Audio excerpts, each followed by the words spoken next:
درس نمبر 2۔ پچھلے لیکچر میں ہم نے کچھ بنیادی چیزیں پڑھی تھیں حاذا اور ذالکہ کو لے کر کے، کہ جس سے کسی چیز کی طرف اشارہ کیا جاتا ہے۔ حاذا کا معنی تھا یہ اور ذالکہ معنی تھا وہ۔ درس نمبر 2 کے اندر اس کا کچھ لیول بڑھائیں گے اور کچھ نئی نئی چیزیں، نئے نئے الفاظ سیکھنے کو ملیں گے۔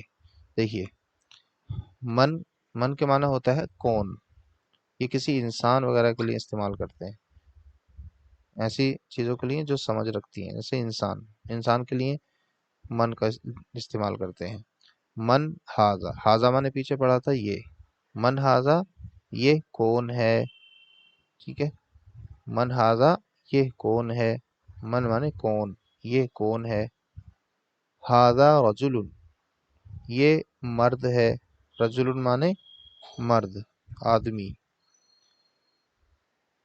ما ذالکہ، ما مانے ہوتا ہے کیا، ذالکہ مانے وہ کیا ہے، ٹھیک ہے۔ تو یہ ما کا اور من کے بارے میں سمجھ لیجئے۔ ما ہم جب استعمال کرتے ہیں جب کسی عقل مند شخص کے لیے بولتے ہیں، جیسے کہ آدمی کے لیے بولتے ہیں من حاذا یہ کون ہے۔ آدمی کے لیے یہ نہیں کہتے کہ یہ کیا ہے، آدمی کے لیے پوچھتے ہیں تو کہتے ہیں یہ کون ہے۔ اور جب کسی جانور وغیرہ کے لیے پوچھتے ہیں تو یہ نہیں کہتے کہ یہ جانور کون ہے، نہیں، یہ کہتے ہیں یہ کیا ہے، جانور یہ کیا ہے۔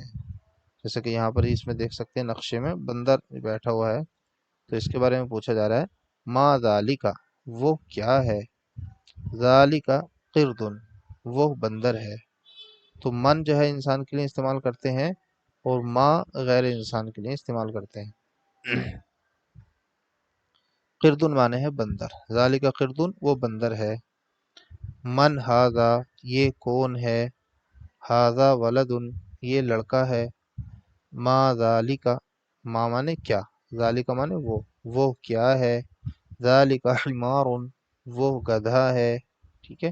تو یہاں پر آپ دیکھ سکتے ہیں لڑکے کے بارے میں جب انسان کے بارے میں پوچھا تو من استعمال کیا کہ یہ کون ہے، اور جب گدھے کے بارے میں پوچھا تو کہا ما ذالکہ وہ کیا ہے، یعنی من استعمال نہیں کیا بلکہ ما استعمال کیا ہے۔ امید کرتا ہوں یہ آپ سمجھ گئے ہوں گے۔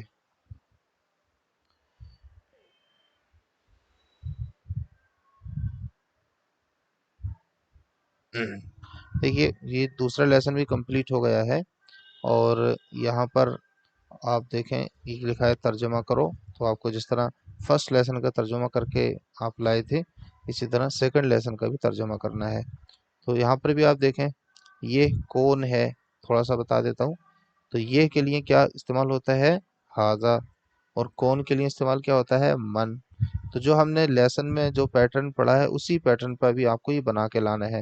تو یہاں پہ کس طرح پوچھا تھا، من حاذا یہ کون ہے، تو کون کے لیے جو لفظ تھا اس کو پہلے ذکر کیا، اور یہ کے لیے جو لفظ تھا اس کو بعد میں ذکر کیا، ٹھیک ہے۔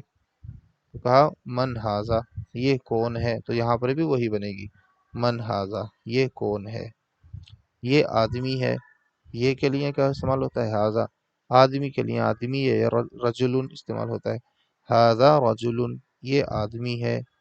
وہ کون ہے، اب دیکھیے یہاں پر پوچھا تھا یہ کون ہے تو ہم نے لگایا تھا حاذا، اور یہاں پر پوچھ رہے ہیں وہ کون ہے تو ہم لگائیں گے ذالکہ، وہ کہیں گے من ذالکہ وہ کون ہے، وہ لڑکا ہے، ذالکہ ولدن وہ لڑکا ہے، ٹھیک ہے۔